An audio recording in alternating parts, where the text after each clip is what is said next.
The Three Musketeers by Alexandre Dumas. Chapter 23. The Rendezvous.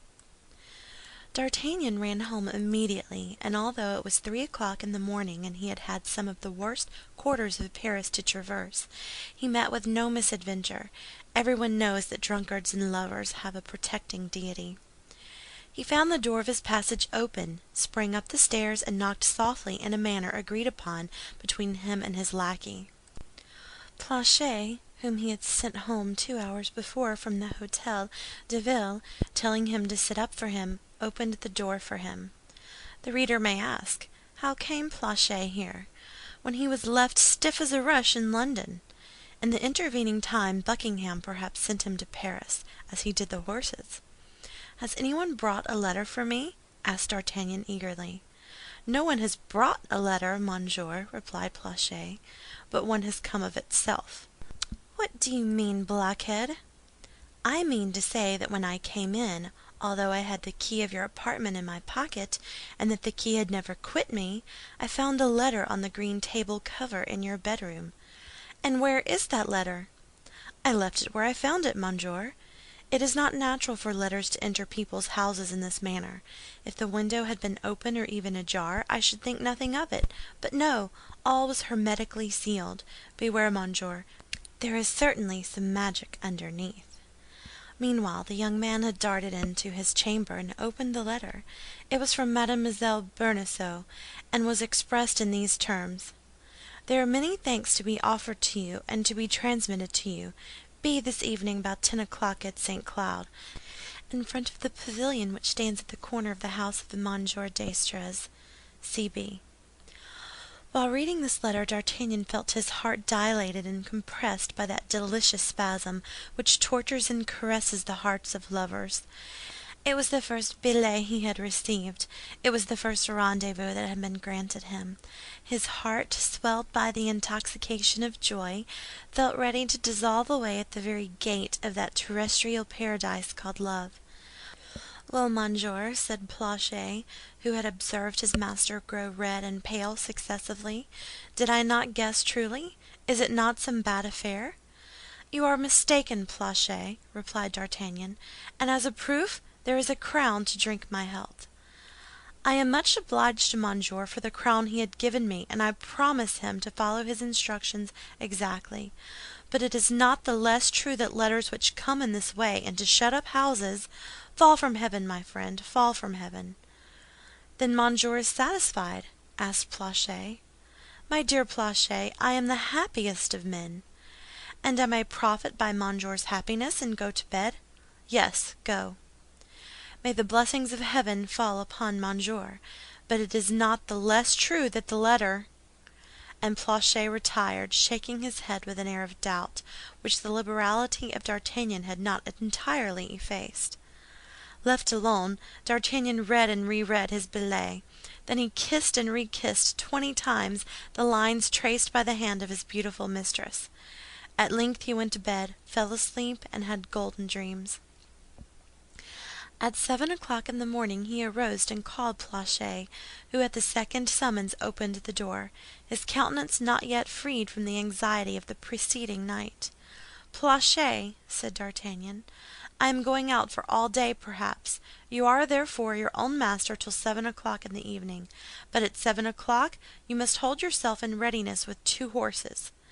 "There," said Planchet, "we are going again, it appears, to have our hides pierced in all sorts of ways. You will take your musketoon and your pistols." "There now, didn't I say so?" cried Planchet. "I was sure of it, the cursed letter!" "Don't be afraid, you idiot. There is nothing in hand but a party of pleasure." "Ah, like the charming journey the other day, when it rained bullets and produced a crop of steel traps?" "Well, if you are really afraid, Monsieur Planchet," resumed D'Artagnan, "I will go without you. I prefer traveling alone to having a companion who entertains the least fear." "Monsieur does me wrong," said Planchet. "I thought he had seen me at work." "Yes, but I thought perhaps you had worn out all your courage the first time." "Monsieur shall see that upon occasion I have some left. Only I beg monsieur not to be too prodigal of it if he wishes it to last long." "Do you believe you still have a certain amount of it to expend this evening?" "I hope so, monsieur." "Well, then, I count on you." "At the appointed hour I shall be ready. Only I believed that monsieur had but one horse in the guard stables." "Perhaps there is but one at this moment, but by this evening there will be four." "It appears that our journey was a remounting journey, then?" "Exactly so," said D'Artagnan, and nodding to Planchet, he went out. Monsieur Bonacieux was at his door. D'Artagnan's intention was to go out without speaking to the worthy mercer, but the latter made so polite and friendly a salutation that his tenant felt obliged, not only to stop, but to enter into conversation with him. Besides, how is it possible to avoid a little condescension toward a husband whose pretty wife has appointed a meeting with you that same evening at St. Cloud, opposite D'Estrées's pavilion? D'Artagnan approached him with the most amiable air he could assume. The conversation naturally fell upon the incarceration of the poor man. Monsieur Bonacieux, who was ignorant that D'Artagnan had overheard his conversation with the stranger of men, related to his young tenant the persecutions of that monster, Monsieur de Laffemas, whom he never ceased to designate during his account by the title of the cardinal's executioner, and expatiated at great length upon the Bastille, the bolts, the wickets, the dungeons, the gratings, the instruments of torture. D'Artagnan listened to him with exemplary complaisance, and when he had finished, said, "And Madame Bonacieux, do you know who carried her off? For I do not forget that I owe to that unpleasant circumstance the good fortune of having made your acquaintance." "Ah," said Bonacieux, "they took good care not to tell me that, and my wife, on her part, has sworn to me by all that's sacred that she does not know. But you," continued Monsieur Bonacieux, in a tone of perfect good fellowship, "what has become of you all these days? I have not seen you nor your friends, and I don't think you could gather all that dust that I saw Planchet brush off your boots yesterday from the pavement of Paris. You are right, my Monsieur Bonacieux. My friends and I have been on a little journey." "Far from here?" "Oh, Lord, no! About 40 leagues only. We went to take Monsieur Athos to the waters of Forges, where my friends still remain." "And you have returned, have you not?" replied Monsieur Bonacieux, giving to his countenance a most sly air. "A handsome young fellow like you does not obtain long leaves of absence from his mistress, and we were impatiently waited for at Paris, were we not?" "My faith," said the young man, laughing, "I confess it, and so much more the readily, my dear Bonacieux, as I see there is no concealing anything from you. Yes, I was expected, and very impatiently, I acknowledge." A slight shade passed over the brow of Bonacieux, but so slight that D'Artagnan did not perceive it. "And we are going to be recompensed for our diligence?" continued the mercer, with a trifling alteration in his voice, so trifling indeed that D'Artagnan did not perceive it any more than he had the momentary shade which, an instant before, had darkened the countenance of the worthy man. "Ah, may you be a true prophet!" said D'Artagnan, laughing. "No, what I say," replied Bonacieux, "is only that I may know whether I am delaying you." "Why that question, my dear host?" asked D'Artagnan. "Do you intend to sit up for me?" "No, but since my arrest and the robbery that was committed in my house, I am alarmed every time I hear a door open, particularly in the night." "What the deuce can you expect? I am no swordsman." "Well, don't be alarmed if I return at 1, 2, or 3 o'clock in the morning. Indeed, do not be alarmed if I do not come home at all." This time Bonacieux became so pale that D'Artagnan could not help perceiving it, and asked him what was the matter. "Nothing," replied Bonacieux, "nothing. Since my misfortunes I have been subject to faintnesses, which seize me all at once, and I have just felt a cold shiver. Pay no attention to it; you have nothing to occupy yourself with but being happy." "Then I have full occupation, for I am so." "Not yet; wait a little. This evening, you said." "Well, this evening will come, thank God, and perhaps you look for it with as much impatience as I do. Perhaps this evening Madame Bonacieux will visit the conjugal domicile." "Madame Bonacieux is not at liberty this evening," replied the husband seriously. "She is detained at the Louvre this evening by her duties." "So much the worse for you, my dear host, so much the worse. When I am happy, I wish all the world to be so, but it appears that is not possible." The young man departed, laughing at the joke, which he thought he alone could comprehend. "Amuse yourself well," replied Bonacieux, in a sepulchral tone. But D'Artagnan was too far off to hear him, and if he had heard him in the disposition of mind he then enjoyed, he certainly would not have remarked it. He took his way toward the hôtel of Monsieur de Tréville. His visit of the day before, it is to be remembered, had been very short and very little explicative. He found Tréville in a joyful mood. He had thought the king and queen charming at the ball. It is true the cardinal had been particularly ill-tempered. He had retired at 1 o'clock under the pretense of being indisposed. As to their Majesties, they did not return to the Louvre till 6 o'clock in the morning. "Now," said Tréville, lowering his voice, and looking into every corner of the apartment to see if they were alone, "now let us talk about yourself, my young friend, for it is evident that your happy return has something to do with the joy of the king, the triumph of the queen, and the humiliation of his Eminence. You must look out for yourself." "What have I to fear," replied D'Artagnan, "as long as I shall have the luck to enjoy the favor of their Majesties?" "Everything, believe me. The cardinal is not the man to forget a mystification until he has settled account with the mystifier, and the mystifier appears to me to have the air of being a certain young Gascon of my acquaintance." "Do you believe that the cardinal is as well posted as yourself, and knows that I have been to London?" "The devil! You have been to London? Was it from London you brought that beautiful diamond that glitters on your finger? Beware, my dear D'Artagnan. A present from an enemy is not a good thing. Are there not some Latin verses upon that subject? Stop!" "Yes, doubtless," replied D'Artagnan, who had never been able to cram the first rudiments of that language into his head, and who had by his ignorance driven his master to despair. "Yes, doubtless there is one." "There certainly is," said Monsieur de Tréville, who had a tincture of literature, "and Monsieur de Bondside was quoting it to me the other day. Stop a minute. Ah, this is it. Timeo Danae e dona ferant, which means, 'Beware of the enemy who makes you presents.'" "This diamond does not come from an enemy, monsieur," replied D'Artagnan.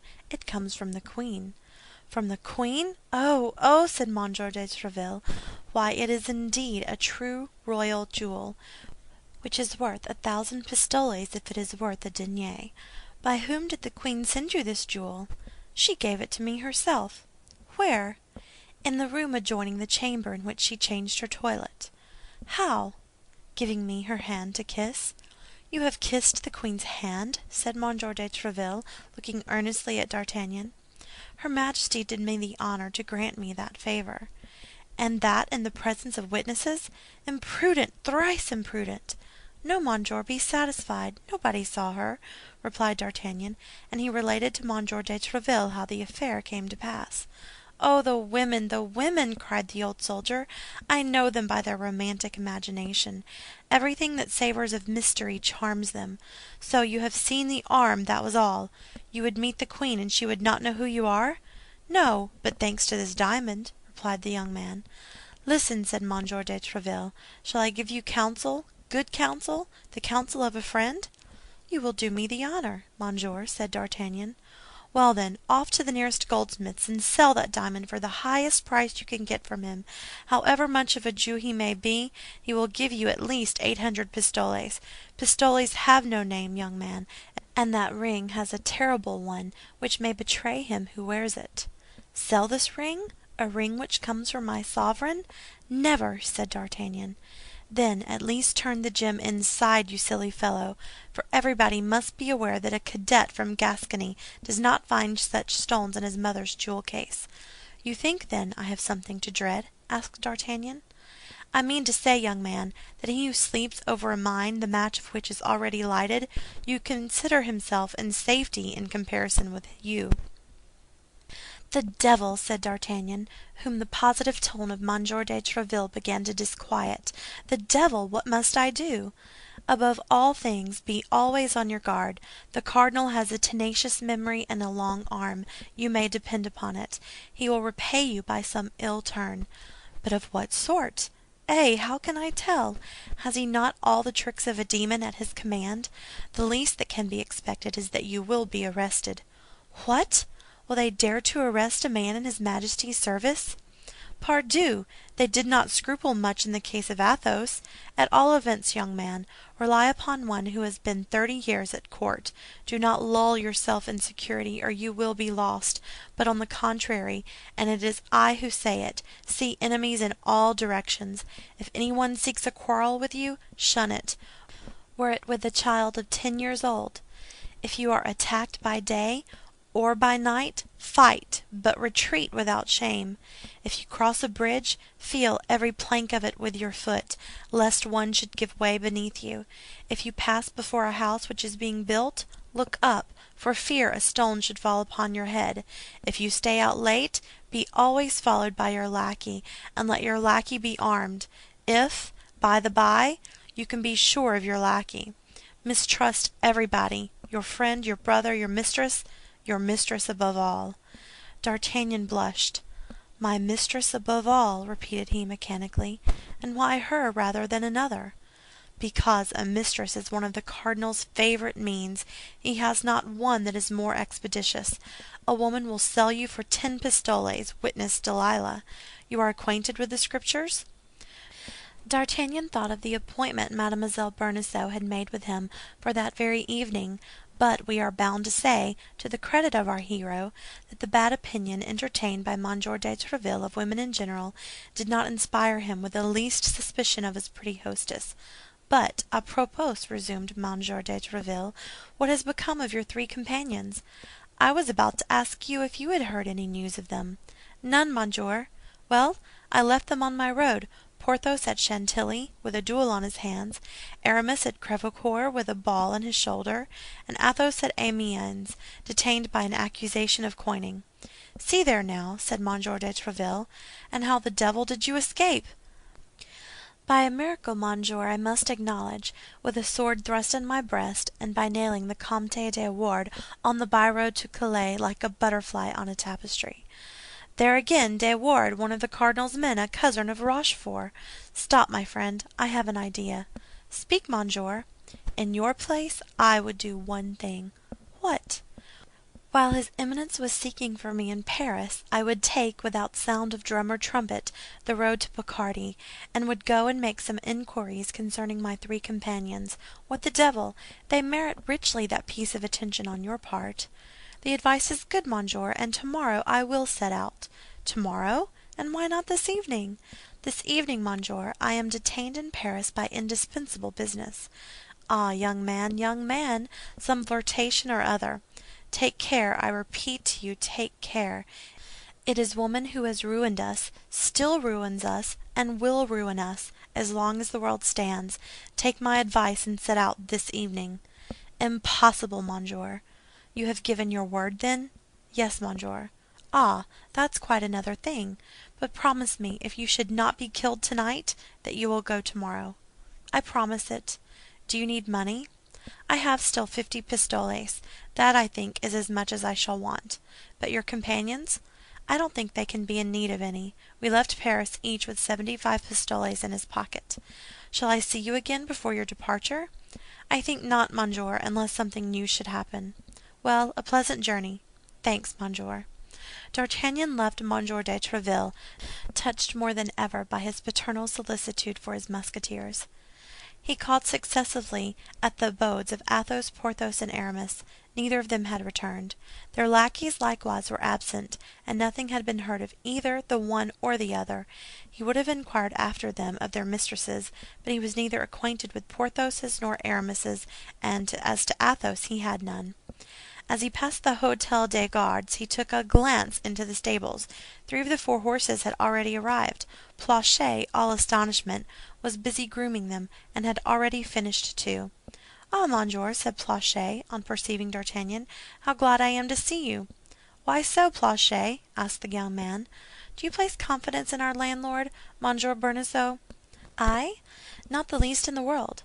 "Oh, you do quite right, monsieur." "But why this question?" "Because, while you were talking with him, I watched you without listening to you, and monsieur, his countenance changed color 2 or 3 times. Bah!" Preoccupied as Monsieur was with the letter he had received, he did not observe that; but I, whom the strange fashion in which that letter came into the house had placed on my guard, I did not lose a movement of his features. "And you found it?" "Traitorous, monsieur." "Indeed?" "Still more. As soon as Monsieur had left and disappeared round the corner of the street, Monsieur Bonacieux took his hat, shut his door, and set off at a quick pace in an opposite direction." "It seems you are right, Planchet. All this appears to be a little mysterious, and be assured that we will not pay him our rent until the matter shall be categorically explained to us. Monsieur jests, but Monsieur will see. What would you have, Planchet? What must come is written." "Monsieur does not then renounce his excursion for this evening?" "Quite the contrary, Planchet. The more ill will I have toward Monsieur Bonacieux, the more punctual I shall be in keeping the appointment made by that letter which makes you so uneasy." "Then that is Monsieur's determination?" "Undeniably, my friend. At 9 o'clock, then, be ready here at the hôtel. I will come and take you." Planchet, seeing there was no longer any hope of making his master renounce his project, heaved a profound sigh and set to work to groom the third horse. As to D'Artagnan, being at bottom a prudent youth, instead of returning home, went and dined with the Gascon priest, who, at the time of the distress of the four friends, had given them a breakfast of chocolate. Chapter 23